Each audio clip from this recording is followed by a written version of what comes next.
오늘 제가 특별히 소개해드리지 않더라도 여러분이 너무나 잘 아시는 대한민국이 자랑하는 국보급 유명 인사를 모셨습니다.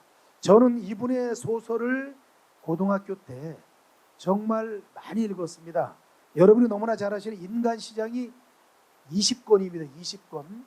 그곳에 나오는 주인공인 장총찬, 이분의 활약상은 대한민국 사회의 부조리를 일거에 격파하는 대리만족을 하면서 우리에게 많은 감명을 주었던 소설이었습니다.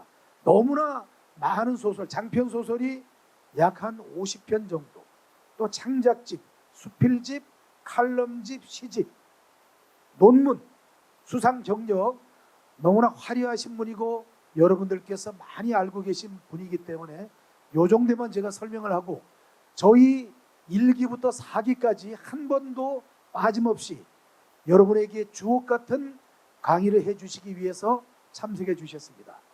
여러분이 사랑하고 우리가 사랑하는 대한민국 최고의 국보급 작가 김홍신 문학관 대표이신 김홍신 특강 교수님 소개해드리겠습니다. 여러분 뜨거운 박수로 환영해 주십시오.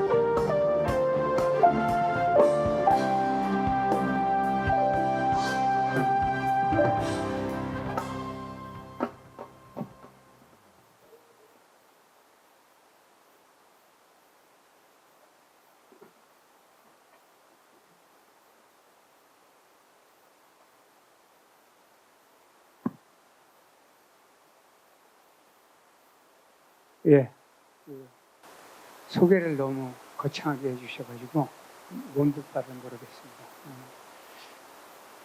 주어진 시간이 이렇게 많지 않으니까 본 강좌 시작을 알리는 이야기부터 시작을 하겠습니다. 여러분 저 이집트 교훈에요. 사람이 죽으면 이제 하늘로 올라가면은 천당과 지옥을 결정할 때 딱 두 마디밖에 안 묻는다고 해요. 살아있는 동안 기뻤냐, 남도 기쁘게 했냐, 이 두 마디 해서 둘 다 그렇다면 천당, 둘 중에 하나라도 아니라면 지옥. 여러분 어디로 갈 것 같습니까? 네? 우리 여기 있는 사람들은 모두 다 지옥 갑니다. 저를 포함해. 그 이유를 한번 생각해 보세요. 제가 왜 그렇게 표현했습니까? 대한민국이요, 절대 빈곤 국가, 지하자원이 없고 인구도 적고 교육 형편없었고 강대국 틈바구니, 그 다음에 식민지였고 그리고 동족 상잔의 전쟁까지 한 나라입니다. 그런데 불과 수십 년 만에 지금 벌써 한 3년 됐나요? 3050 클럽, 그러니까 3만 달러를 돌파한 5천만 민족을 가진 세계 7번째 나라.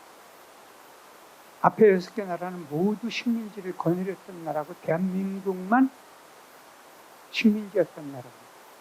그리고 작년에 UN 기구에서 드디어 대한민국을 선진국으로 결정했습니다. 지금 대한민국이요, 현재 세계 경제 교역 8대 강국이고 군사는 6대 강국. 그래서 대한민국은 누가 봐도 기적을 읽은 나라예요. 여러분 보세요. 지금 세계 한글 학교가요, 전 세계에 지금 수도 없이 계속 생기고 있어요. 그 IMF 때, 코로나 때요, 어떤 자료조사를 보니까 이게 무당, 그러니까 이제 무당 되는 법을 가르치는 그 강습소가 500 몇십 개가 생겼어요. 오죽 답답하면 그랬겠어요. 그런데 대한민국은 그 짧은 시간에 누가 봐도 기적을 읽은 나라예요. 그런데 기적을 읽었는데 기쁨을 잃어버렸고, 배고픔은 해결했는데 배 아픔을 해결 못했어요. 그래서 대한민국의 갈등 비용이 어마어마하게 드는 나라가 바로 세계에서 대한민국. 근데 이제 갈등 비용이라는 것이요, 어마어마할 수밖에 없는 것들이 그 산지사방에 존재하고 있어요. 그러니까 이번 선거를 치르면서 여러분 보셨을 거예요. 부부끼리, 부모와 자식끼리도 투표하는 걸 갖고 싸울 정도. 그런 갈등 구조를 우리가 지금 떠안고 살고 있습니다. 그렇기 때문에 한국은 행복한 나라가 아닙니다. 그렇게 잘 사는 나라인데도. 보세요. 지금 그 BTS 같은 경우 있죠. 그 다음에 미나리, 또 뭐죠?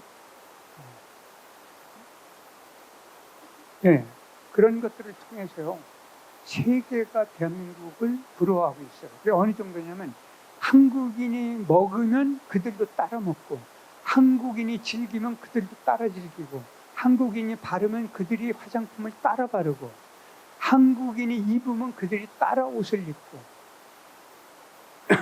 유아용품 한국인이 사용하면 외국인들이 따라서 사용해요. 그런 나라가 되어버렸어요. 그러니까 지금 특히 일본, 중국, 미국, 러시아 같은 강대국들은요, 대한민국이 통일되는 것을 가장 걱정할 수밖에 없습니다. 이건 제 얘기가 아니고 미래학자들이에요. 도대체 인구 5천만 명밖에 안 되고 땅덩어리가 그렇게 작은 나라가 어떻게 세계 인류가 그렇게 많으냐 이거죠. 그래서 한번 보세요. 비틀즈 같은 경우 4인조죠. 외국의 가수들 보면요, 4인조 이상이 거의 없습니다.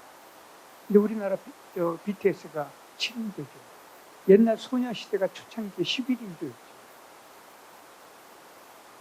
그러니까 이게 뭐예요? 국민이 무엇인가 모르게 그 목적을 향해서 뭉칠 수 있는 민족적 DNA를 갖고 있는 겁니다. 그러니까 그 강수량 1000mm 이상인 국가는 논농사를 중심으로 짓고 1000mm 이하는 밀농사를 짓습니다. 밀은 그냥 뿌리고 나면은 풀만 좀 뽑아주고 나면은 그냥 적절히 자라요. 그래서 개인주의가 발전합니다. 근데 우리나라는요, 유별나게 여름에 집중호우가 오고 산악국가예요. 농경지가 그렇게 많지 않습니다. 그리고 이제 쌀농사를 짓기 때문에 품앗이를 하지 않으면 농사를 지을 수 없는 거예요. 품앗이 정신 때문에 뭐예요? 노농사가 힘이 들고 모심기 뭐 이런 거 해보시면 알잖아요. 허리를 펼 수가 없을 정도로 힘이 들니까 그때 생기는 게 뭐예요? 가락이 생기는 거예요. 춤이 생기는 거예요. 그러니까 가락, 음률, 춤이 생기려면 어떻게 해야 돼요? 품앗이가 돼야 돼요. 두뇌가 이어져야 돼요. 그래서 대한민국이 현대화하는 과정에서 세계 인류 국가로 진입하기 시작한 겁니다. 그러면 행복해야 될 겁니다. 이렇게 한번 생각해 보세요. 올해도 생각하지 말고 50년 전 대한민국에 여러분이 살고 있다라고 가정을 해보세요. 제가 1981년에 이제 인간시장을 출판했는데 그 당시에는 군사정권 때 검열이 너무 심해서 주인공이 본래는 제가 보안사에 잡혀갔을 때 가보니까 양복 입은 사람들이 전부 여기가 불룩해요. 한쪽이. 그러니까 좀 권총 차고 있었어요. 그래서 제가 주인공 이름을 권총찬으로 지은 거예요. 근데 검열에서 이 이름을 승인 안 해주니까 성만 슬쩍 바꿨어요. 장씨로. 주인공 이름이 장총찬이에요. 아니, 자식 이름을 총찬이라고 질 사람이 누가 있습니까? 이제 그 시대는 그렇거든요. 그리고 그때가 통행금지가 있을 거예요. 그러니까 거기까지 생각하지 말고요. 50년 전 대한민국의 상황을 만약에 여러분이 그 자리에 있었다고 가정을 하면 지금 행복도가요. 1000만, 100만, 억만 넘어가도 남아야 될 정도. 근데 그때보다 지금 행복합니까? 안 그래요. 자, 여기서 하나 묻겠습니다. 행복 어디에 있을까요? 행복 어디에 있죠? 내 마음에. 네. 여쭤보면 다 내 마음에 있어요. 여쭤보지 않으면 어디에 있느냐면 전부 남이 가지고 있고, 그리고 전부 내 마음 밖에 있어요. 그 이유가 뭐냐면 한국인이 이렇게 잘 살게 된 근원 중에 하나가 이 불행을 만드는 원인이 된 겁니다. 바로 비교법. 그러니까 학력, 인물, 집안, 자동차, 아파트, 저금 통장, 생김새, 뭐 별걸 다 비교를 해요. 비교를 하면 행복할 방법이 없어요. 지금 나한테 주어진 걸 가지고 행복해야 되거든요. 근데 우리는 어려서부터 전부 비교법으로 공부를 했고, 비교법으로 생존할 수밖에 없는 그 숙명을 한국은 안고 있었어요.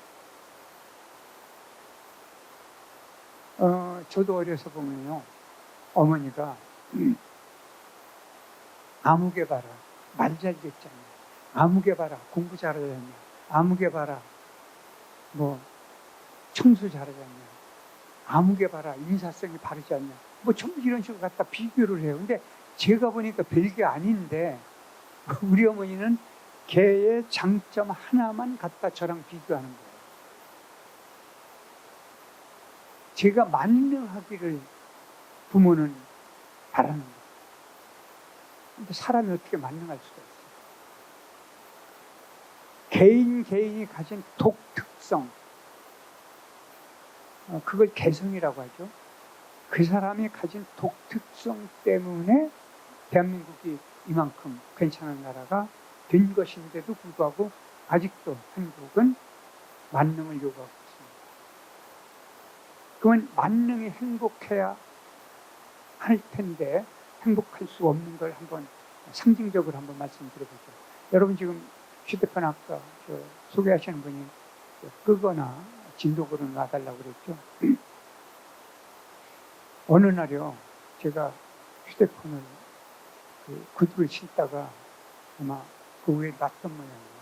그리고 이제 밖에 나가서 약속 장소를 가는데 조금 밀려요. 그래서 미안하다고 전화를 하려고 하니까 없어요. 그래서 운전하는 친구한테 휴대폰을 빌려가지고 전화를 집에다 해갔어요. 집에서 전화를 받는 거예요. 그래서 그걸 건드리지 말고 내 책상 위에 놔달라. 그리고 집에 갈 때까지요, 대여섯 시간 동안 궁금해 미치겠는 거예요. 집에 가서 열어보니까 아무것도 없어요. 그게 한두 번이 아니에요. 몇 번을 그래요. 이게 나이를 먹으니까 이제 건망증 같은 게 생기죠. 심지어는 이런 경우가 있어요. 어느 날 밖에서 일을 보고서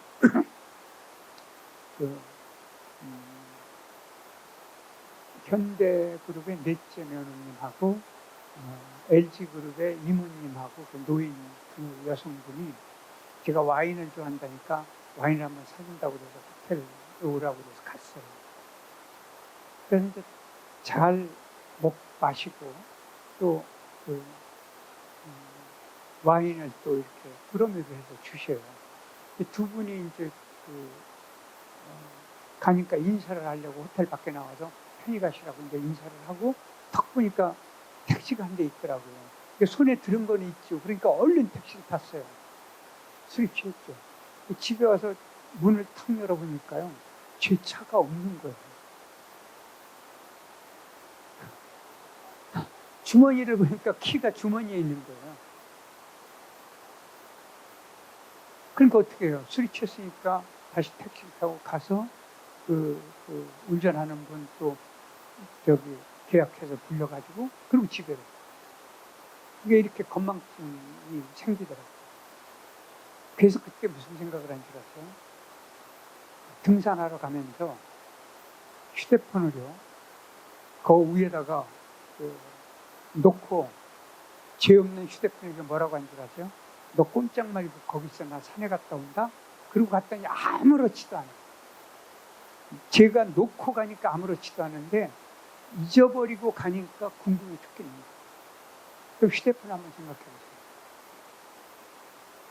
이 안에 온갖 것이 다 들어있죠.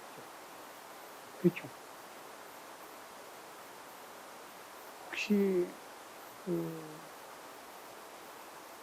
전화번호를 몇 명 걸 외우세요? 휴대폰. 저는 애들 것도 몰라요. 네. 자, 유선전화 시절에요. 유선전화 시절에 여러분들이 공중전화나 회사 전화로 맘 놓고 수첩을 보지 않고 전화를 외워서 맘 놓고 걸었던 게 몇 명쯤 돼요? 네. 한번 생각해 보세요.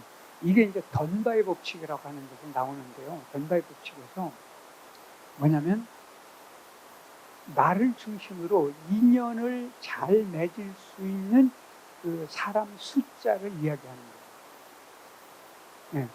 네. 여러분 한번 생각해 보세요. 첫째, 내가 죽었을 때 정말로 통곡을 하면서 울어줄 사람이 몇 명쯤 될까요? 좋아요. 상대가 죽었을 때 내가 정말 통곡하면서 울 수 있는 게 몇 명이나 될까요? 자, 그런데 우리 집에 행사가 있을 때, 누가 돌아가셨거나 결혼식 때 오는 사람이 몇 명쯤 돼요? 네. 이거는 그냥 시절 인연이지 진정한 인연은 아닙니다. 그래서요, 여기서 이제 한번 생각해 봐야 할 것이 뭐냐면, 우리 사회가요, 그동안 대한민국이 여기까지 성장할 수 있었던 것은 뭐냐면은 모방 성장이었어요. 전부 베낀 거예요. 그러니까 특히 기술이라고 하는 것은요, 한국이 기술 훔치기를 너무 잘했기 때문에 이렇게 성장한 거예요. 근데 이제부터는요, 대한민국이 모방 성장은 끝내고 이제 창조 성장으로 옮겨가야 돼요. 그럼 이제 창조 성장을 쉽게 이야기할 수 있는 게 뭐냐면, 여러분들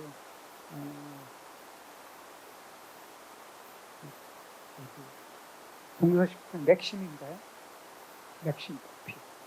이게 커피라는 건 뭐예요?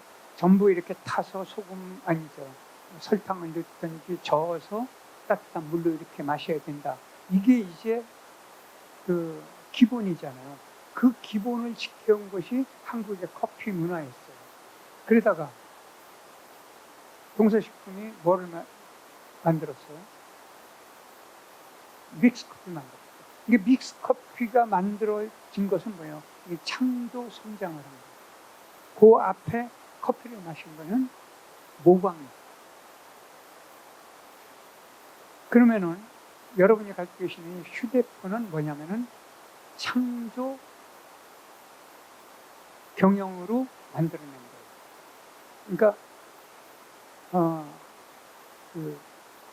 전화기, 백과사전, 주소록, 수첩, 메모판, 그 다음에 카메라, 그 다음에 영상, 텔레비전, 이런 것들을 복합적으로 거기다가 집어넣기 때문에 우리가 지금 휴대폰 없으면 못 견디는 세상이 되어버린 거예요. 이게 말하자면 창조, 그 전까지는 각각 나눠져 있을 때는 그거는 모방입니다. 그래서 이제 우리가요, 이 세상만 창조 경영으로 가면 안 되고, 나도 개인도 창조 경영으로 옮겨가야만 합니다. 여러분이나 저나 자꾸 무슨 생각을 하냐면 인생엔 정답이 있다고 생각해요. 인생에 정답이 없어요. 인생은 명답을 찾아가야만 합니다. 그러면 정답을 제가 말씀드릴게요. 간단히. 여러분, 인생의 정답이 뭐냐면요.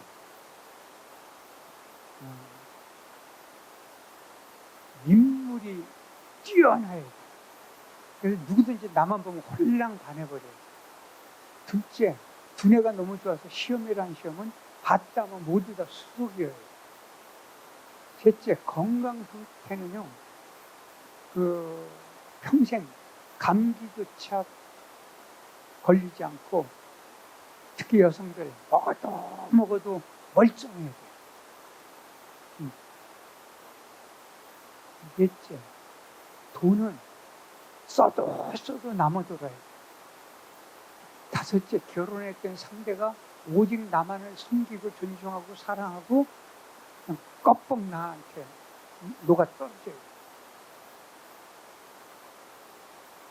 그 다음에 그렇게 해서 아이를 낳더니 아이가 효성이 지극하고 공부 잘하고 인물 좋고 말 잘 듣고 그래야 되죠. 그 다음에 세상에 나갔더니 모든 사람이 나를 존중하고 떠받들고 부러워하고 내 명령에 언제나 굴종하고. 이게 가능해요? 불가능해요. 이게 정답이에요. 이게 인생은 정답을 찾는 게 아니고 명답을 찾는 거예요. 그럼 인생의 명답은 딱 한마디로 얘기하면 잘 놀다 가지 않으면 불법이에요. 묻겠습니다. 여러분 잘 노셨어요? 한국인이 잘 놀았다면 전부 거짓말이에요. 노는 법을 가르쳐 준 적도 없고 놀게 내버려 두지도 않았고 놀면 나쁜 인간이었어요. 심하게 얘기하면 남자가 잘 놀면 한량이었고 여자가 잘 놀면 환양 거시기였어요. 놀게 내버려 두는 사회가 아니에요. 우리 사회가. 오직 일을 하고 돈벌이를 하고 직장만 하고 아이 기르고 그 다음에 쓰지 못하고 모아야 되고 그렇게 우리 사회가 우리한테 강요를 했어요. 그래서 이만큼 경제적으로는 살게 돼 있어요. 근데 여기서 뭐가 빠지느냐? 행복도가 OECD 국가에서 꼴찌죠. 그 다음에 평균 유엔국에서 조사하면 거의 100등이 넘어가요. 대한민국. 오히려 여러분 다 아다시피 부탄 같이 이렇게 못 사는 나라가 거의 1, 2등을 다투고. 그리고 이제 유럽 국가 중에서 이제 또 등수를 다투고. 그래서 대한민국 같은 나라가 갑자기 이렇게 잘 살게 됐음에도 불구하고 행복도가 너무 낮습니다. 자, 이제 살 만큼 우리가 살았어요. 근데 지금에 어떤 문제가 있느냐? 지금 미래가 더 불안해요. 왜? 평균 수명이 갑자기 늘어났어요. 그래서 내 남은 인생을 생각해 보니까 구체적으로 걱정거리가 뭐냐? 치매, 암, 그 다음에 노인이 돼가지고 지금처럼 누리지 못하는 것, 그 다음에 건강이 망쳐져가지고 남의 힘으로 생존하는 문제. 그래서 나이를 더 먹으면 이제 남에게 멸시당하거나 무시당한다는 불안감. 이게 지금 한국인들의 정서 속에 남아있는 거예요. 벌써 몇 년 됐어요. 한 4, 5년 됐을 겁니다. 그 뒤에는 제가 조사 기록이 없는데 1년에요. 5천만 명 한국인이 사용하는 의약품 비용 총액이 무려 몇 년 전에 22조 원이나 됐어요. 여러분 댁에 가서 약상자 한번 열어보세요. 약 엄청 많아요. 제가 이제 여행을 할 때요, 이제 단체 여행을 해보면은요, 밥 먹고 나면은 한 주먹씩 털어먹는 사람이 수두룩해요. 그게 이제 약에다가 건강보조식품까지 포함해서죠. 뭐 비타민이나 이런 것도. 그럴 걸 한번 생각해 보세요. 왜 그러면 한국인이 그 약을 먹느냐면요, 미래가 불안한 겁니다. 그리고 요양병원을 한번 다녀오신 분들 아실 거예요. 요양병원을 딱 갔다 나오는 순간 여러분 이렇게 속으로 생각해요. 나는 절대 저렇게 안 살 거야. 근데 자고 일어나면 똑같이 살아요. 이유가 뭔지 아세요? 우리는 살던 습관이 있어요. 이걸 바꾸기가 무지하게 어렵어요. 근데 오늘부터 바꾸셔야 돼요. 잘 놀다 가지 않으면 불법입니다. 그러면 잘 노는 거 말씀드릴게요.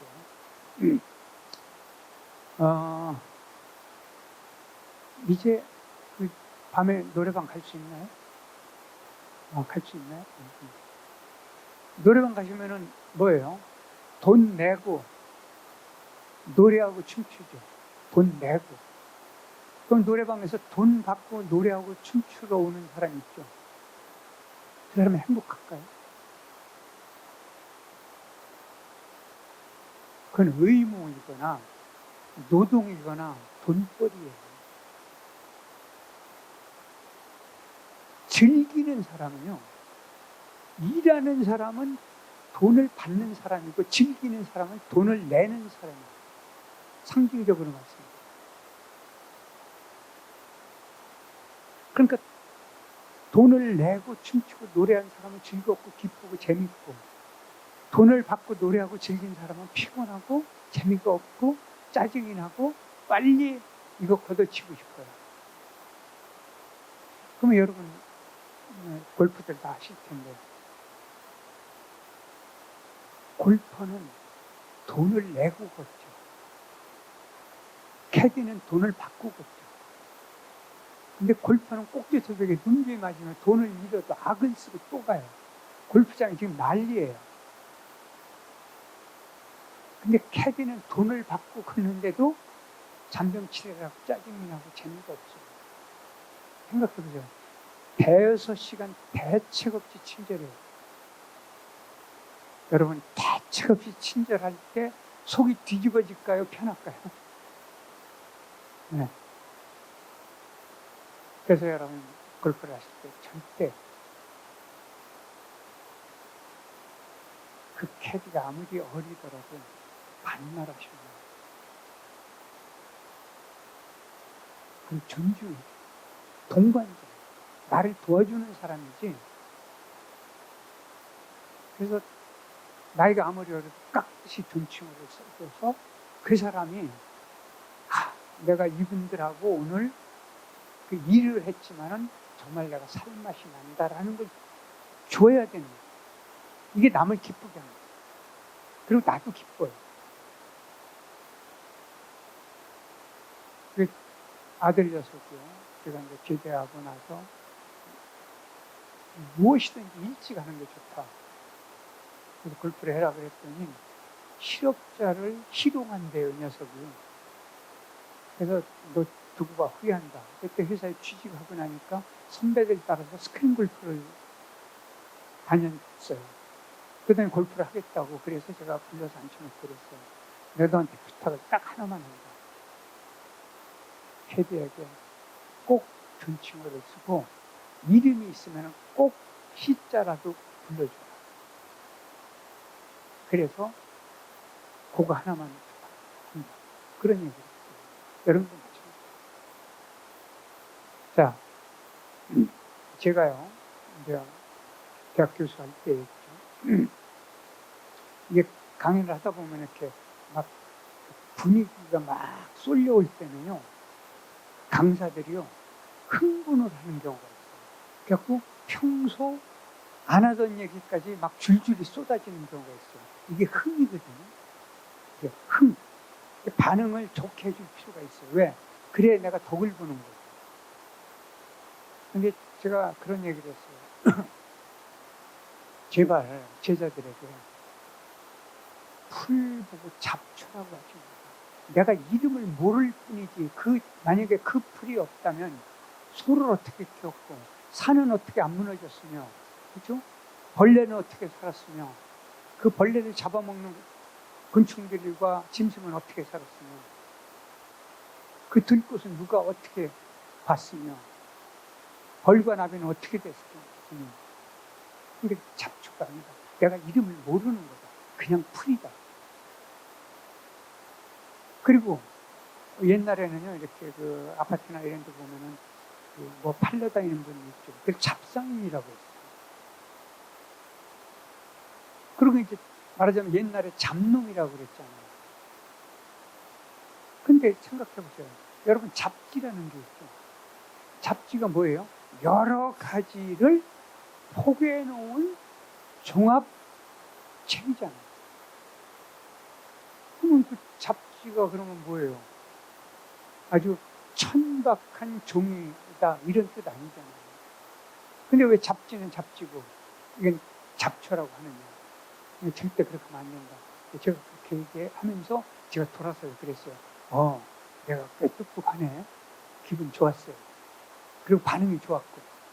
그래서 절대 인간은 잡인간이 없다. 잡사람이 없다. 그러니까 누구든지 존중해라. 이렇게 말을 해놓고 어느 날요, 집에서 이제 제가 지금까지 37년간 한 집에 살아요. 일반 주택이죠. 그런데 제가 그 인간시장으로 유명해지면서 서울의 서초동에 땅을 하나 사서 집을 져가지고 왔거든요.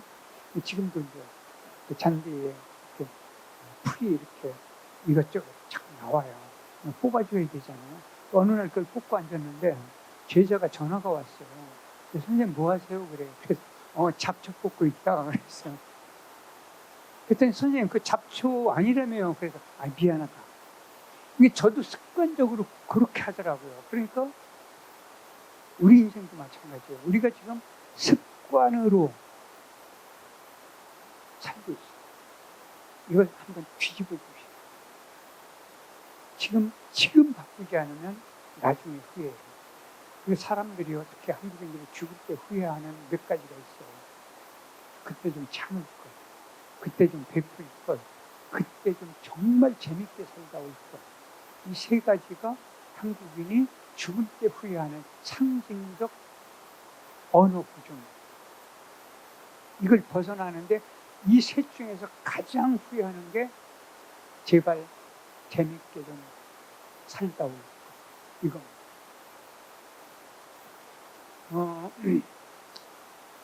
자, 여기서 이제 다음 얘기로 하나 넘어가 보면,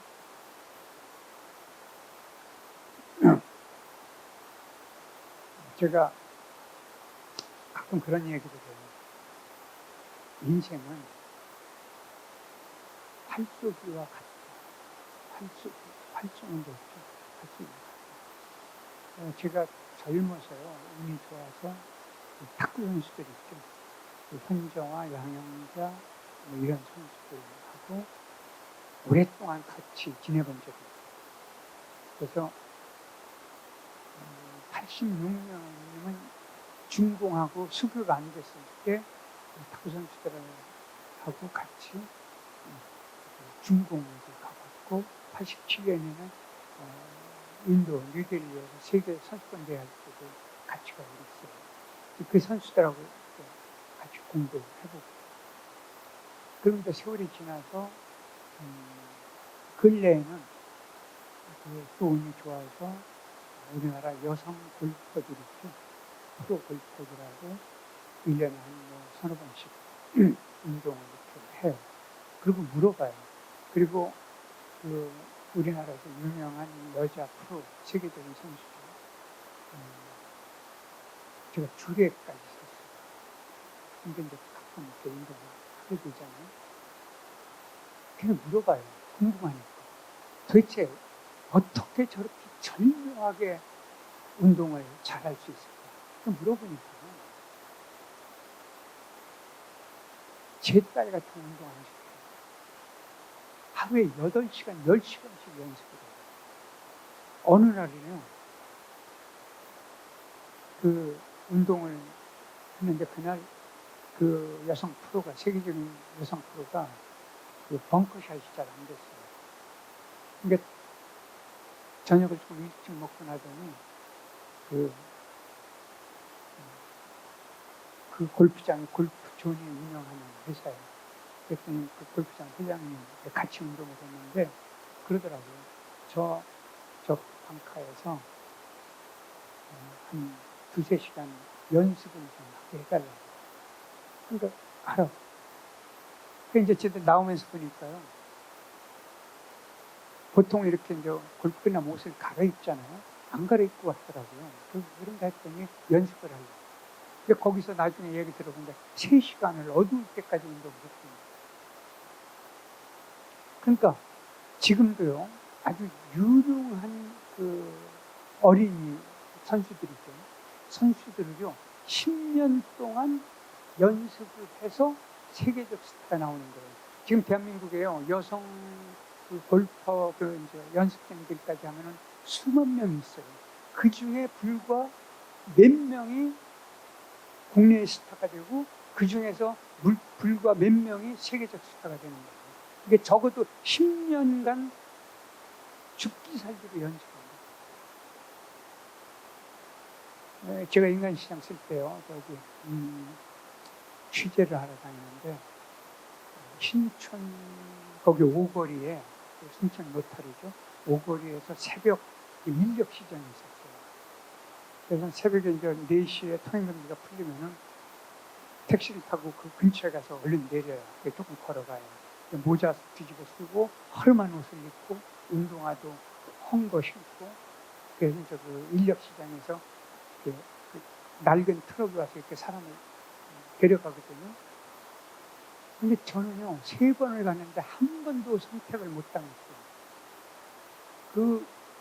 오는 사람들이 어떻게 하냐면 모자를 싹 벗겨요. 얼굴을 탁 보고 손을 봐요. 손을 이렇게 만져보니까 글쟁이가 뭐 이게 굳은 살이 있을 리가 없잖아요. 그리고 등치를 보니까 일 못하게 생겼거든요. 저는 실려갈 수가 없어요. 그래서 그때도 공부가 된 거예요. 아, 그렇구나. 내가 여기에서 취재를 못하는 이유는 뭐냐면 손, 덩치. 그 다음에 이렇게 벗겨보니까 얼굴에 타지 않았단 말이에요. 새까맣지 않거든요. 이게 일꾼의 가치가 없는 거예요. 그렇게 10년간 해서 세계적 스타, 세계적 스타가 10년을 아무리 노력해도 안 돼가지고 그냥 그 프로샵에서 연습, 코칭하고 이런 사람이 수만 명이에요. 그러니까 여러분도 그 양궁을 한번 보시면 알잖아요. 양궁 선수들 10년간 고생을 해서 명중시킵니다. 이제 여러분도 지금부터 하고 싶은 게 있다면, 꿈이 있다면 10년간 죽기 살기로 시작하셔야 돼요. 자, 이 얘기를 하니까 여러분 속이 뒤집어지죠. 아니, 여태 내가 고생하면서 여기까지 왔는데 지금 또 10년을 하라고? 그건 맞아요. 여러분, 지금부터 10년 죽기 살기로 노력하는 사람은 바보입니다. 그럼 어떻게 해야 되느냐? 활을 먼저 쏘세요. 쏘고 화살 맞은 자리에다가 관역을 그리면 되죠. 내가 원하는 걸 그리면 되죠. 이제 여러분 그렇게 사셔야 돼요. 근데 화살을 먼저 쏘고 관역을 그릴 때 중요한 게 뭐예요? 내 편한 대로 그려야 돼요. 그러니까 이 관역이 정교할 필요가 없다는 것이죠. 그렇죠? 컴파스를 대고 그릴 필요가 없는 거예요. 내 마음대로 그리는 거예요. 그러면 남은 인생은 어떻게 되느냐? 내 마음대로 산다. 남에게 피해를 주지 않고, 남에게 해코지하지 않고, 남을 모략하고 이력하지 않고, 내가 즐기면서 이 관점 하나를 분명히 보시죠. 자, 이제 다음 화두를 하나 던지면은요. 여러분 저 해적선 영화 기억하시죠? 해적선 선장, 해적선 두목은 전부 옛날 말로 애꾸눈이죠. 안대를 좀 갖고 있죠. 그럼 왜 했을 것 같아? 칼싸마다 눈 다쳐서, 아니면 애발만원경을 보려고, 아니면은 험상궂은 표정을 지어야만 부하들이 말 잘 들으니까. 아니, 해적선 선장 두 눈이 다 멀쩡해요. 그럼 왜 안대를 하고 있는지를 보세요. 옛날은요, 전기불이 없던 시절이니까 남의 배를 쳐들어가서 선실을 열고 들어가야 되잖아요. 그러면은 우리 눈은요, 망막세포가 두 가지가 있어요. 원추세포와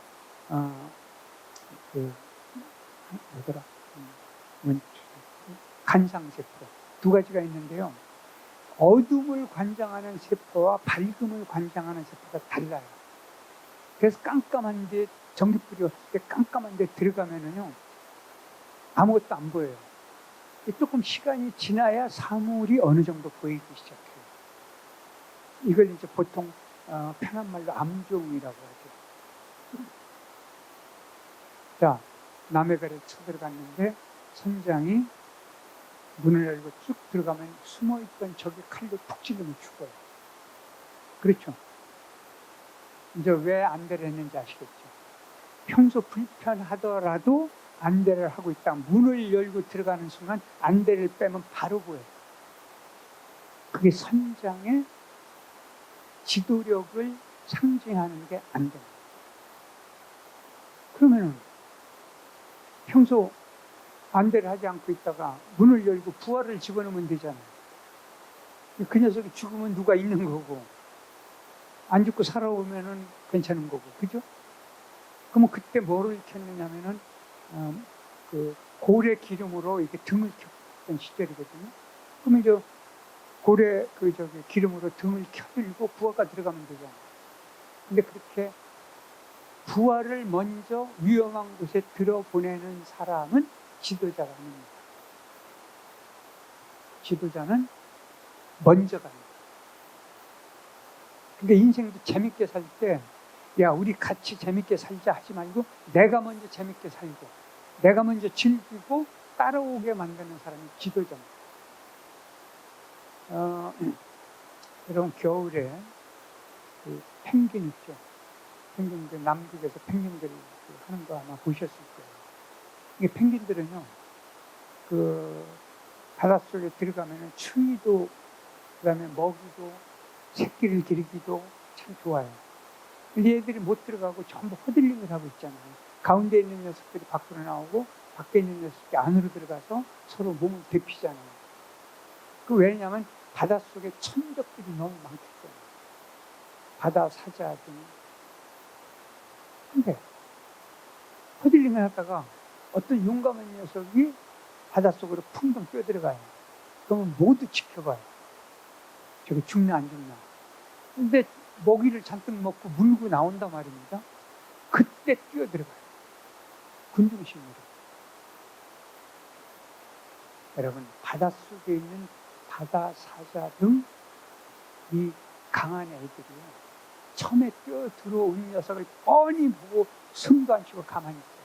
안 잡아먹어요. 그거 잡아먹으면 그 다음에 애들이 안 들어와요. 아시겠죠?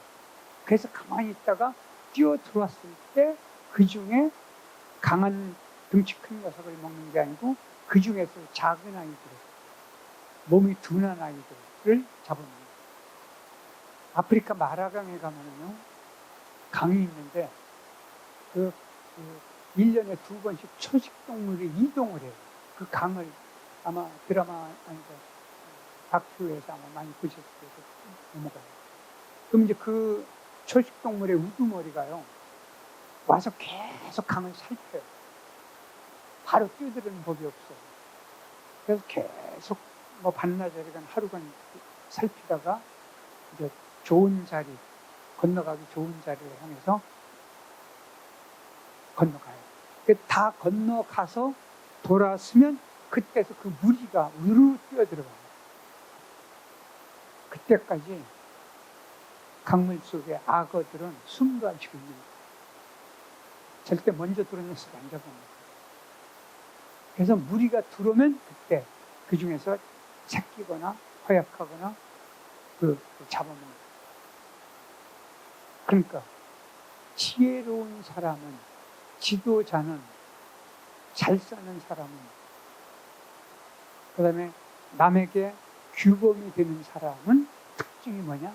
앞서간다는 거예요. 이제 여러분도 앞서가야 돼요. 그런 의미로 한번 살펴보세요. 내가 지금 앞서가고 있는가?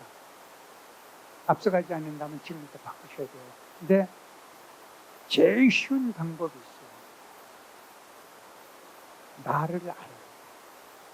지금 현재 내가 누구인가를 한번 유심히 살펴봐요.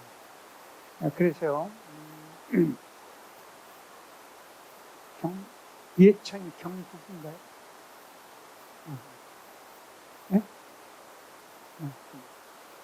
예천에 가면 말무덤이라는 게 있어요. 말무덤이 뭐냐면 타고 다니는 말의 무덤이 아니고 사람이 하는 말의 무덤이에요. 한자로 얘기하면 말씀 언자에다 무덤 청자를 해서 언청이라고 해요. 그러면 언청이 왜 생겼냐면 임진왜란 때 근동에 있는 사람들이 거기가 인심이 좋다고 그러니까 전부 예천으로 피난을 온 거예요. 근데 옛날에 자동차 없죠. 텐트 없죠. 그죠? 그러니까 어떻게 해요? 보따리 일고 짊어지고 아이 끌고 그러고 왔단 말입니다. 그러니까 전쟁이 길어지니까 돌아갈 데가 없으니까 어떻게 돼요? 그냥 산에 가서 또 아이들은 지들끼리 철없으니까 싸우죠. 남의 밭에 들어가야 되죠. 비 오면 남의 처마에 들어가야죠. 이러다 보니까 동네가 시끄러워요. 그래서 선배들이 모여서 고민을 하다가 아이디어를 낸 게 뭐냐면 큰 바위 2개를 그 동네 한가운데다가 하나 놓고 마을 입구에다가 하나 놓고 2개를 놓고 이 바위 이름을 제갈바위라고 했어요.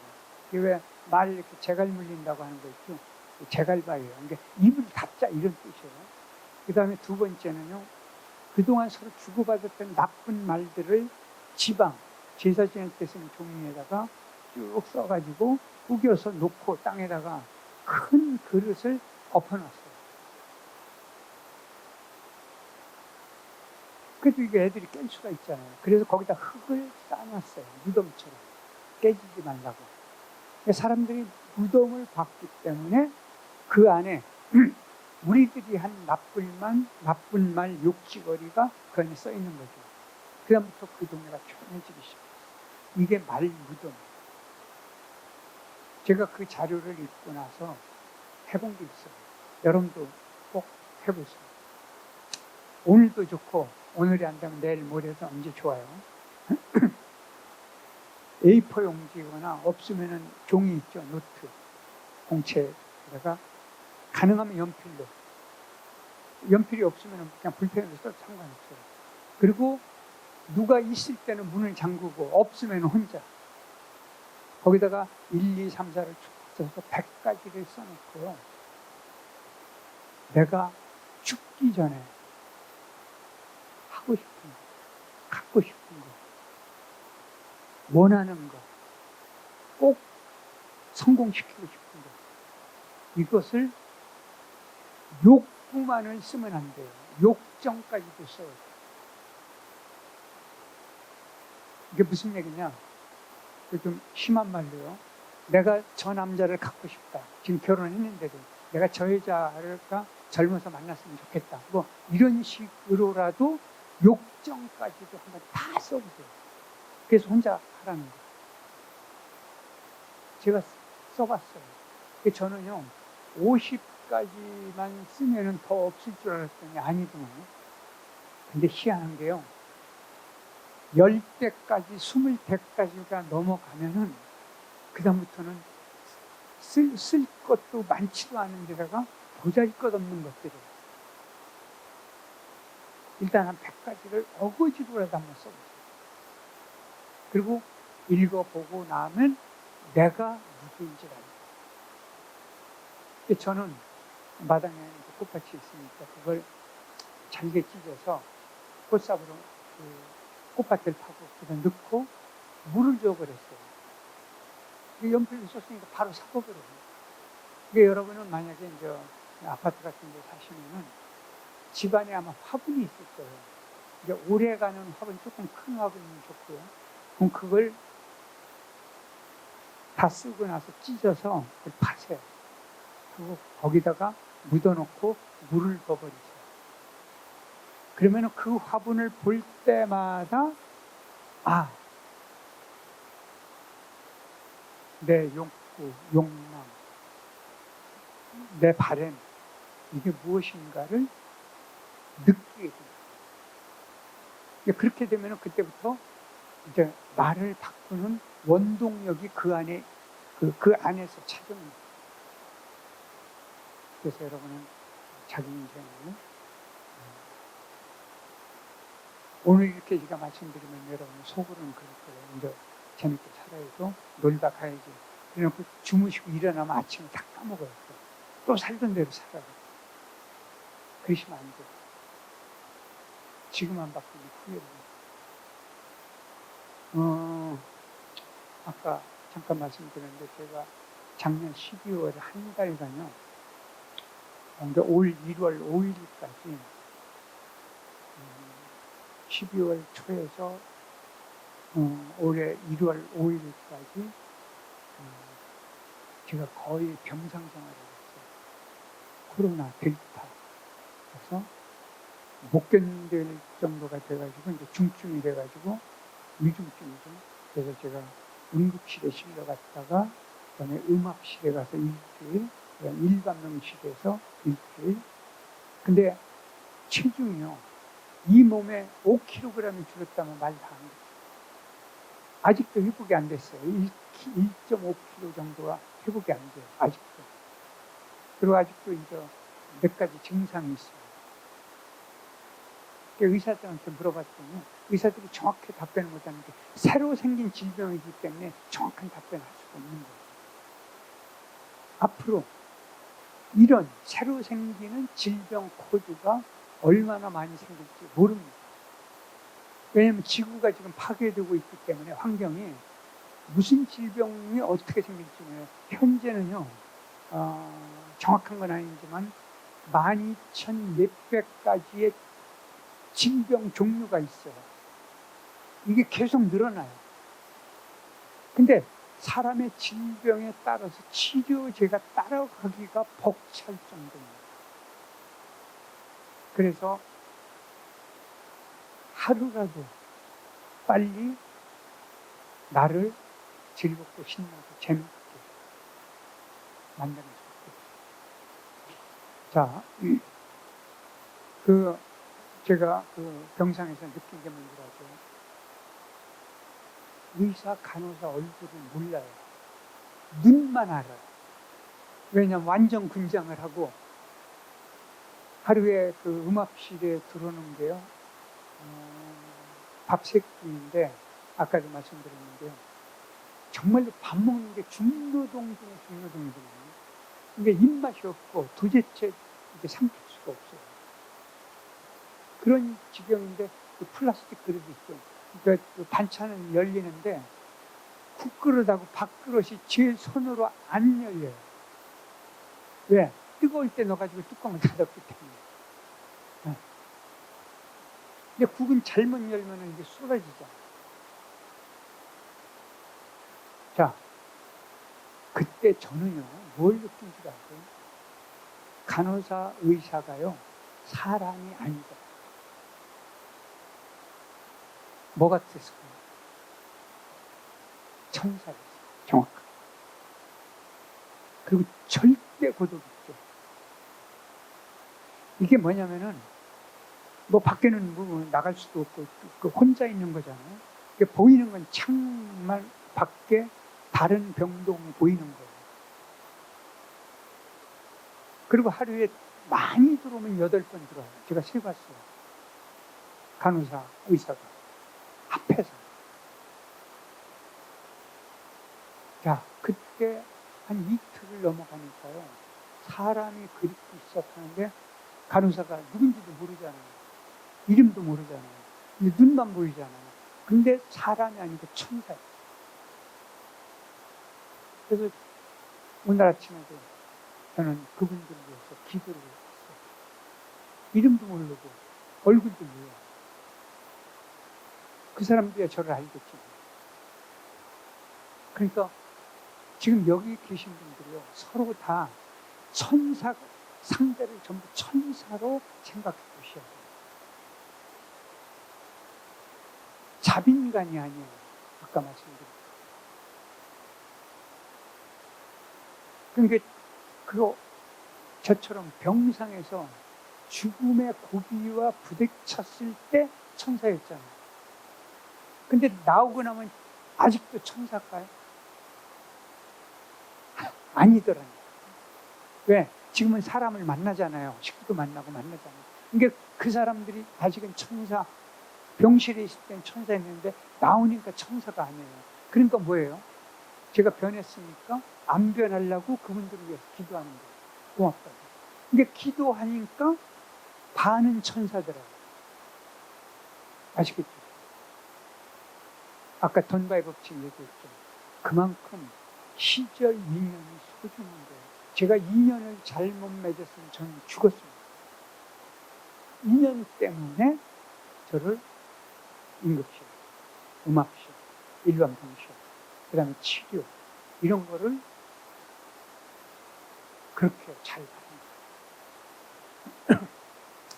그 인연이라고 하는 것은 불가에서 얘기하는 그 인연 이야기도 있지만 보통 우리가 인연 이야기를 하잖아요. 인연이라고 하는 것은 좁쌀 한 개가 바람에 휘날려 떨어지다가 하필 땅에 거꾸로 박힐 땐 바늘 끝에 좁쌀의 흰 운이 탁 꽂히는 것 같아요. 여기 부산 근처에서 가장 높은 산이 어딘가요? 금정산? 네. 여러분, 그게 백두산까지 생각하지 말고 금정산이라고 생각하세요. 1년에 한 번씩 하늘에서 옥황상제 따님이 금정산 꼭대기에 내려와요. 근데 오래 있으면 큰일 나요. 도망 나온 거니까. 세상 구경하고 하늘로 올라갈 때 치맛자락에 흙먼지 하나가 딸려 올라갔어요. 1년에 한 번씩. 7월 7성마다 한 번씩, 1년에 한 번씩 밖에 못 와요. 그렇게 먼지 한 가닥씩 사라져서 금정산이 평지가 되면 한 겁이에요. 그 금정산이 억만 개가 평지가 되면 비로소 사람과 사람이 만나는 거예요. 이게 인연이라고 합니다. 여러분, 그 옷깃만 스쳐도 인이라고 그랬죠. 옷깃이 어디 있죠? 이건 소매 끝이고 이건 옷자락이고 옷깃은 가슴과 가슴 사이에 있어요. 한복을 생각해요. 그렇죠? 옷깃이 가슴에 있죠. 그러면 옷깃이 스치려면 어떻게 돼요? 끌어안아요. 그러면 여러분, 더군다나 요즘 세상에 아무나 여기 여성들, 남성들이 끌어안았다고 하면 이거 어떻게 돼요?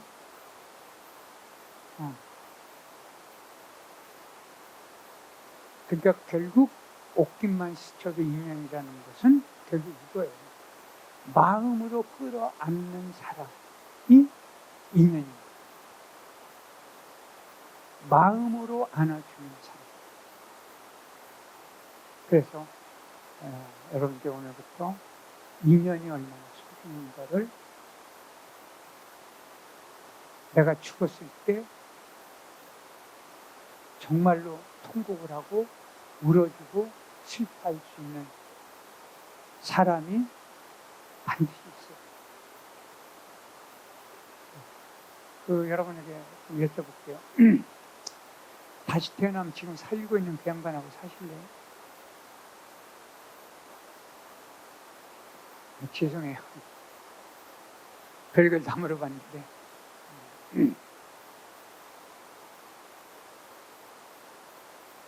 그 여쭤본 이유가 있어요. 여러분, 오늘 댁에 가셔서 두 가지를 한번 해보세요.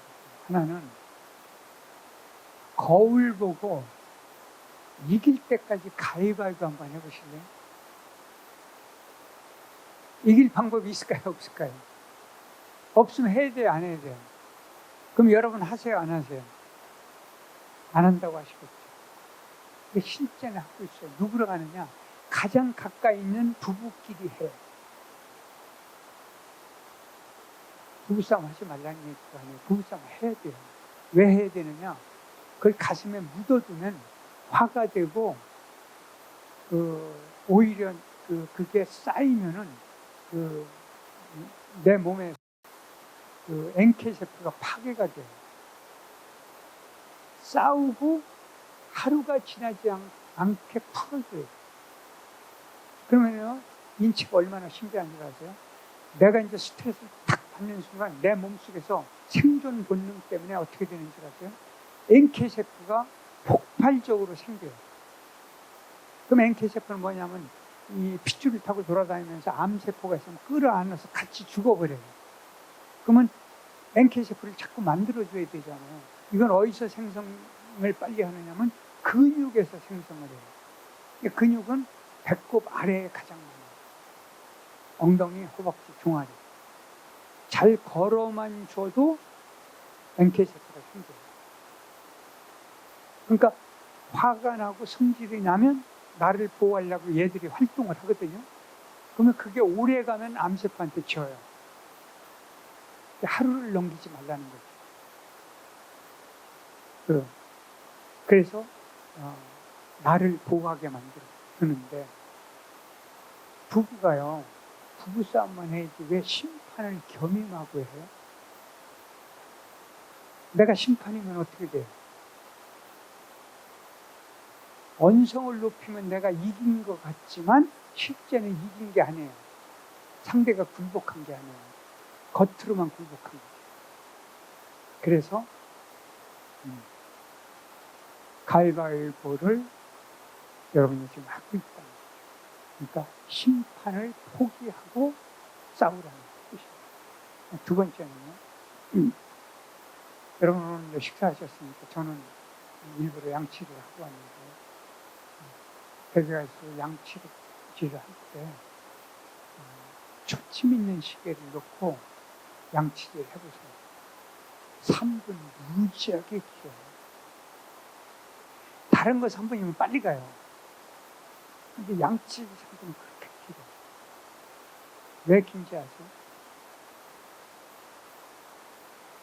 노래방에 가서 돈 내고 노래하고 춤출 때는 1시간이 짧아서 연장하고 연장해요. 근데 양치질은 꼭 해야 할 건데 3분 하기가 지겨운 거예요. 왜? 재미가 없어요. 이 상징을 한번 생각해 보세요.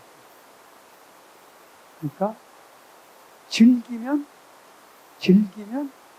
재미가 있고, 내가 건강을 빨리 회복할 수가 있고, 그 다음에 NK세포가 많이 만들어지고, 그 암세포에서 해방될 수가 있어요.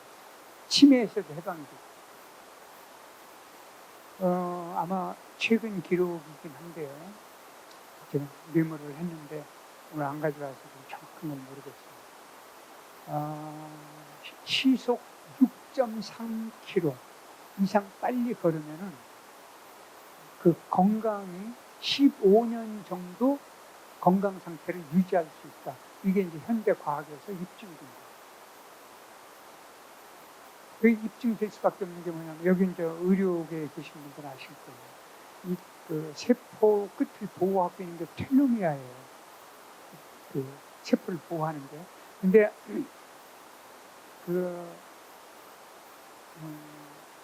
아마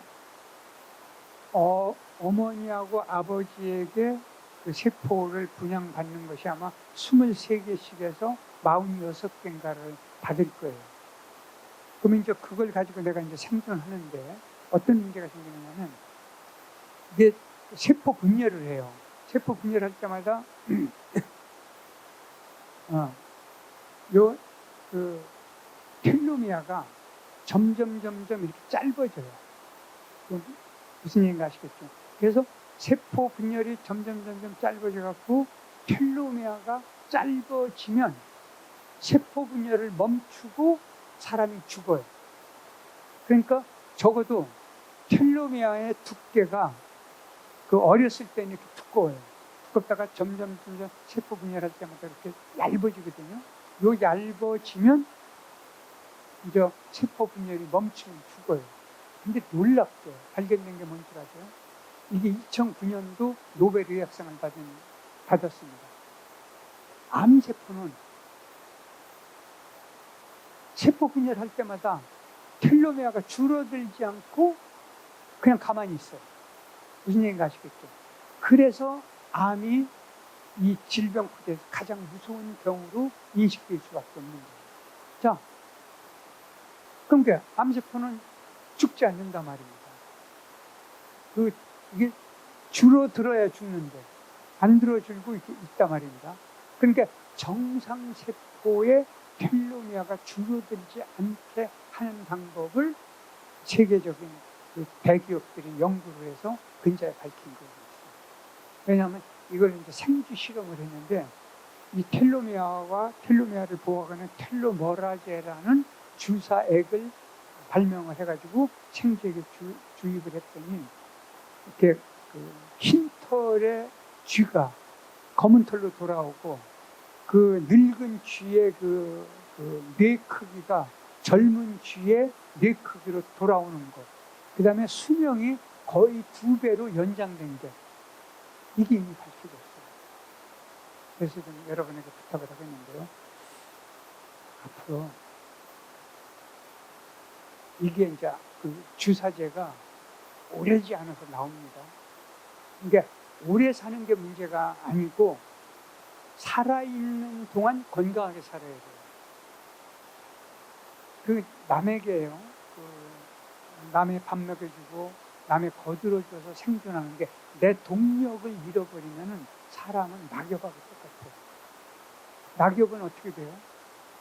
바람에 날려도 굴러가고 사람이 밟아도 밟히고 그러죠. 근데 육신은 낙엽처럼 되는데 영혼은 먼지처럼. 그래서 늙어서 병상에서 오래 있으면은 과거가 하나도 아름답지 않아요. 그리고 하나도 행복하지 않습니다. 제가요,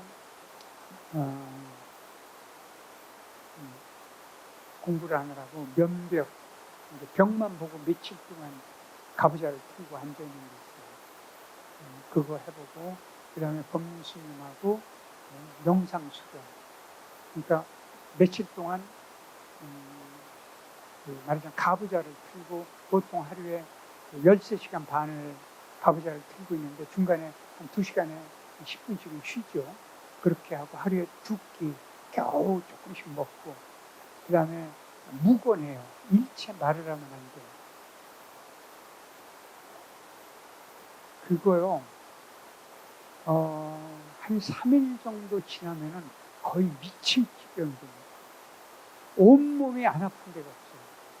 이게 무딘 통날로 온몸을 이렇게 자르는 것처럼 통증이 와요. 그게 딱 지나면 이제 편안해요. 근데요, 제가 면벽 같은 걸 해보니까 너무 고통스러우니까 즐겁고 행복하고 뭐 이런 거 있잖아요. 막 기분 좋은 거. 이걸 자꾸 연상을 해요. 견디려고. 근데 5분만 지나면 바로 떠오르는 게 뭔지 아세요? 아팠던 거, 슬펐던 거, 싸웠던 거, 거짓말했던 거, 고통스러웠던 거, 부끄러웠던 이런 것들만 막 계속 떠올라요. 이게 우리에게 많은 게 뭐냐면 행복하고 즐겁고 기뻤던 것보다 고통스러운 거, 시련, 아픔, 이게 인생에서는 많은 거예요. 이걸 이제 가지고 가면 안 돼요. 이걸 지우고 가셔야 돼요. 그 지우는 방법을 아까 말씀드린 그런 방법들을 통해서 지울 수 있어요. 자, 이런 걸 지우고 내가 이제 내 인생을 재밌게 살다 가려면 그러면 나를 먼저 알아야 된다고 그랬죠. 근데 내 존재 가치를 한번 생각해 보세요. 제가 3년 전인가요? 코로나 전이죠. 그 히말라야 안나푸르나를 속아서 갔어요. 속았으니까 가죠. 안 속으면 절대 못 갑니다. 산악대장 누구죠? 어몽길 산악대장한테 전화를 했어요. 나보고 누가 가자는데 어떻게 하면 좋냐고 했더니 별거 아니에요. 갔다 오세요. 그러더라고요. 그것도 속은 거예요. 얼마나 고통스러운지 아세요? 그런데 하느님 같은 존재가 먼저라고 스틱 2개. 스틱 2개가 있으니까 내 다리가 4개가 된 거예요. 이 양쪽 팔 근육이요. 아주 마비가 될 정도로 힘들어요. 그때 햇빛 갔을 때 또 폭설이 와가지고 더 심했어요. 그리고 내려오다가 재작년인가요? 왜 충청도 선생님들이 한꺼번에 돌아가신 데 있죠. 거기 몇 달 지나서 겨우 했죠. 거기에 보니까 진짜 고드름이요. 지름이 몇 미터짜리 고드름들이 이렇게 주렁주렁 매달려 있어요. 제가 사진에서 찍어왔는데.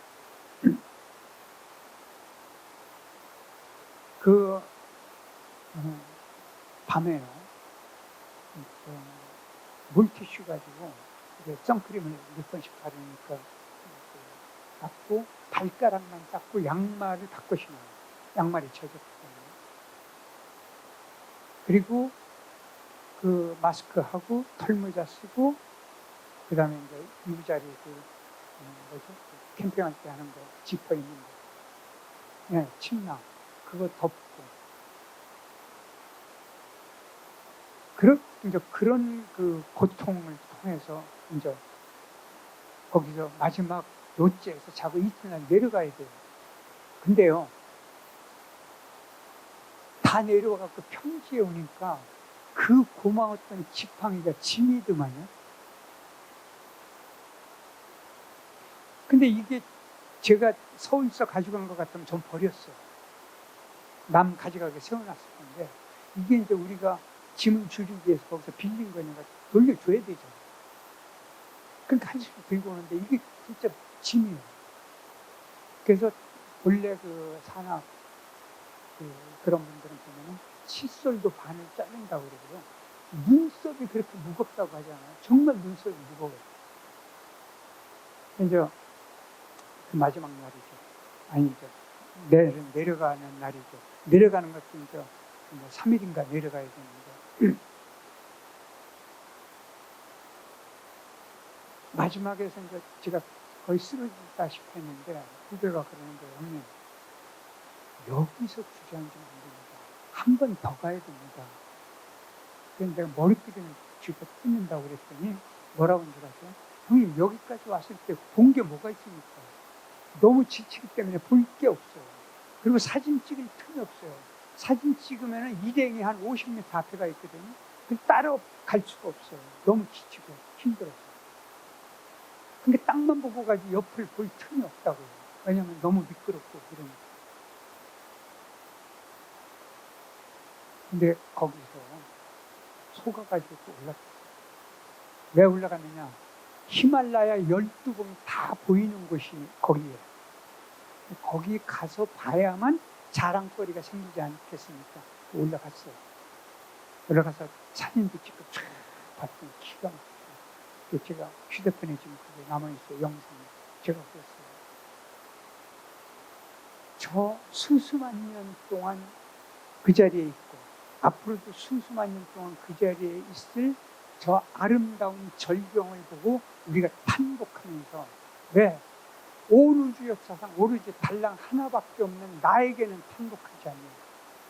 왜 나한테는 경탄하지 않냐? 여러분, 온 우주 역사상 이 자리에 계신 분들은 오로지 하나밖에 없고 이게 마지막이에요. 여러분, 언제까지 살아있을 장담하시오. 지금 기쁘고 즐겁고 재밌고 지금 그런 의미 때문에 이런 이야기까지 제가 하게 됐습니다. 자,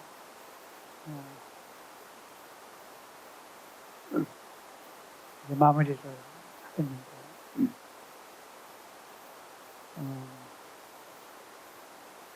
지금 우리의 삶이 유한하다면, 좀 무한하다면 이걸 한번 생각해 보세요.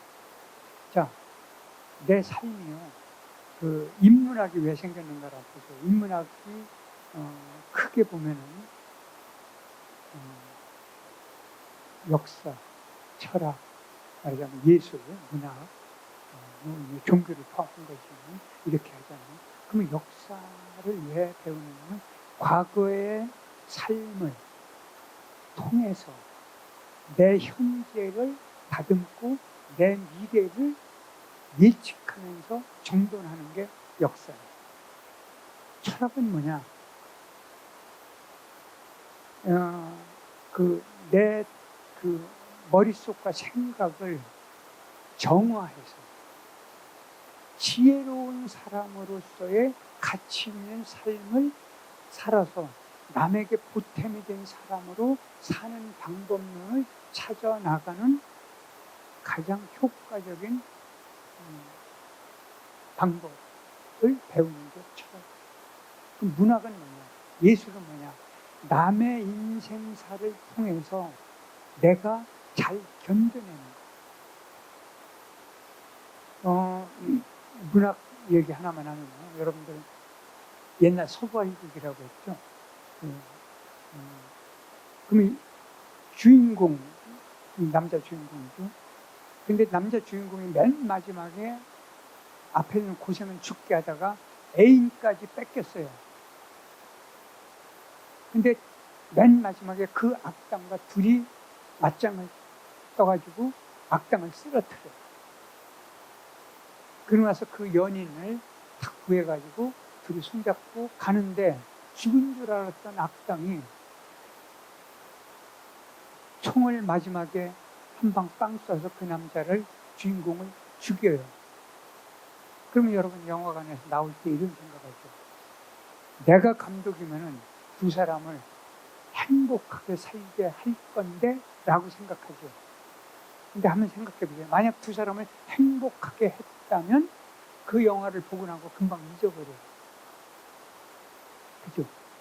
그러니까 비극은 끝에가 해피엔딩이 되는 게 희극이고, 비극은 라스트 씬이 아픔이 되거나 고통이 되거나 슬픔으로 끝나는 게 비극이에요. 근데 남의 인생은 비극이 재밌다니까. 그죠? 근데 내 인생은 비극처럼 슬프고 아픈 게 없어요. 근데 내 인생은 뭘로 만들어야 돼요? 희극을 만들기 위해서 남의 작품을 읽고 영화를 보고, 그죠? 그러는 거예요. 그래서 거기서 뭐를 얻어내는 거예요. 이게 인생이에요. 그래서 비극을 통해서, 그래, 나도 저때 연애할 때 저런 아픔이 있었지. 그래, 내가 사업을 하다가 내가 이렇게 고생을 할 때 저 사람보다는 내가 덜 고생했네. 이렇게 위안을 삼는 것이 뭐예요? 문학이고 인문학이고. 그래서 내 인생을 희극으로 전환할 수 있는 방법론이 뭔가를 보면은 내가 우주 역사상 오직 하나밖에 없구나. 내가 가장 소중한 사람이구나. 내가 없으면 세상도 없고 종교도 없고 하느님도 없고 부처님도 없어요.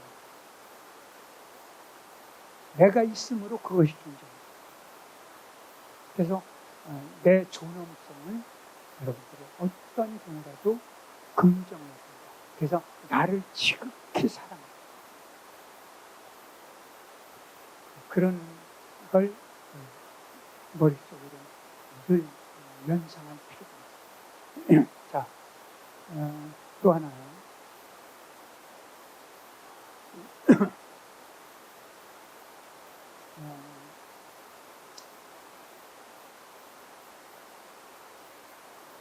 아까 습성은 잘 변하지 않는다고 말씀드렸죠. 그러니까 오늘부터 나를 바꿀 때는 이런 생각을 했어요. 행복한 사람이 누구일까를 이야기할 때 상징적으로 얘기하면 두 마디예요. 괴로움이 없는 사람, 자유로운 사람. 그러면 괴로움을 없애려고 애를 써봐야 괴로움이 잘 안 없어져요. 왜? 괴로움이라는 건 늘 정신 멀쩡한 사람 옆에 늘 있는 거예요.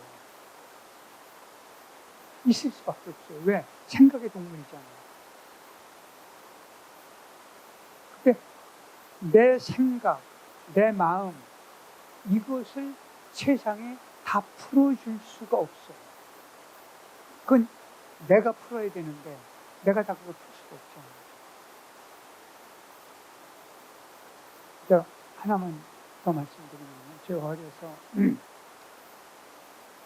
동네에 장애인들이 좀 있었어요. 시골에서 자랐기 때문에. 근데 장애인을 초등학교 3학년 때인가 애들이 그냥 같이 골렸어요. 근데 애가 울고 가는 걸 우리 어머니가 봤어요. 우리 어머니가 저를 데리고, 외아들인데, 우리 집안에서 이제 제가 장손이에요, 외아들이. 저를 데리고 그 장애인 집에 가더니 문 앞에서 딱 저를 뒤밀고서 하는 얘기가 잘못했다고 빌리고 그래요. 아, 친엄마가 아니구나. 왜냐면 내가 엄마 나 어디서 났어? 그러면 다리 밑으로 주웠다고 그랬거든요. 맨날. 그리고 제가 말을 안 들으면 미나딸이 네 엄마한테 들어야 될 테니까 자꾸 이렇게 했거든요. 친엄마가 아닌가 보다 그런 생각할 정도로 신한테 가서 어떻게 빌라고요. 그 어린 마음에도. 그래서 가서 작은 소리로 제가 잘못했다고 했더니 걔로서는 잘못했다는 소리 처음 듣는 거죠. 근데 그냥 고개만 끄덕끄덕 하더라고요. 집에 왔는데 제가 뭘 잘못하면은 회초리를 해보라고 그래요. 작은 걸 회초리를 해가면 3대를 때리고 굵은 걸 해가면 1대밖에 안 때렸거든요. 그래서 그날은 제가 잘못한 거 어머니 화난 걸 알기 때문에 굵은 회초리를 갖다가 드렸어요. 그랬더니 그 회초리를 나한테 딱 쥐어주더니 옛날에 이제 치마족을 입으셨잖아요. 버선이 이렇게 올라오잖아요. 종아리에. 그때 이걸 딱 들어요. 어머니의 종아리가 그 버선발 위에 종아리가 있잖아요. 내가 너 잘못 키웠으니까 네가 나를 때리라는 거예요. 그래서 회초리를 막 붙잡고 막 어머니를 붙잡고 막 잘못했다고 빌었어요. 근데 그 시절은요, 그 밥 먹을 때 보면은 아버지하고 겸상을 했는데 아버지 상에 꽁치 한 마리, 충청도 그니까요. 그 다음에 잘 올라올 때 얘기해요. 계란 하나, 통으로. 그러면 이제 제 밥상에는 그게 없어요. 그러면 아버지가 반쯤 드시고 남겨줘요, 저한테. 계란도 반 남겨주고. 호강하는 거죠. 그것도 매일이 아니에요. 일주일에 한 번 정도나? 근데 그날은 웬일로 어머니가 저한테도 꽁치 한 마리하고 계란 반숙 하나를 놔주시더라고요. 잊을 수가 없어요, 지금. 그게 뭐예요? 저를 물론 가르친 거지만은 네가 얼마나 소중한가를 알으라는 뜻이다. 여러분도 마찬가지. 그런 기회가 저만 있는 게 아니고 여러분도 수없이 많아요. 발견을 못했을 뿐이에요. 이제 찾으세요. 그래서 내 존재 가치를 오늘부터 풍성하게 읽으셔야 돼요. 그래서 여기 있는 모든 분들은요, 뭐 보니까 사기, 그죠? 사기라고 그랬는데, 이 사기에 오신 분들은, 물론 1, 2, 3기하고도 가까울 필요가 있지만, 이 자체가 먼저 결속을 하시고, 서로 챙겨주고, 아끼고, 도와주고, 그리고 끝으로 부탁을 하는 것도 관상을 꼭 바꿔주세요. 관상 바꾸셔야 건강해요. 저는요, 코로나 때문에 염색을 포기를 했어요. 염색을 포기를 했는데, 처음에는 정말 배기 싫어요. 잘하는 동안. 근데 지금은요, 너무 편해요. 염색을 안 하는 게. 왜냐하면 이제 방송이나 강연을 가려면은 이게 조금 기르면은 배기 싫으니까 얼른 염색을 했잖아요. 근데 지금은 너무 편해요. 심지어는 문화유산 국민센터의 김종규 지사장님은 저보고 그래요. 저한테요. 백발이 참 좋습니다 하는 것보다 은발이 좋습니다 하는 거 어느 게 나아요? 은발. 그리고 저보고 뭐라고 하냐면 하나 더 떠서 은발의 홍안이다. 이게 참 귀하다. 그럼 그 사람은 제가 좋아할까요? 싫어할까요? 그렇죠. 근데 칭찬을 잘하고 잘 웃고 즐겁게 살고 남에게 보탬이 된 사람으로 도와주는 사람. 저는요, 시간이 됐으니까 길게 안 할게요. 지금도 길거리에서 거지를 만나면요, 종돈을 꺼내서 놓고 두 손을 모으고 절을 해요. 그건 제가 누구한테 그랬냐면 어떤 여성이 제 앞에서 거지가 있는데 깜짝 놀란 거예요. 1,000원짜리를 하나 놓고 거지에게 90도로 절을 하고 두 손을 모으고.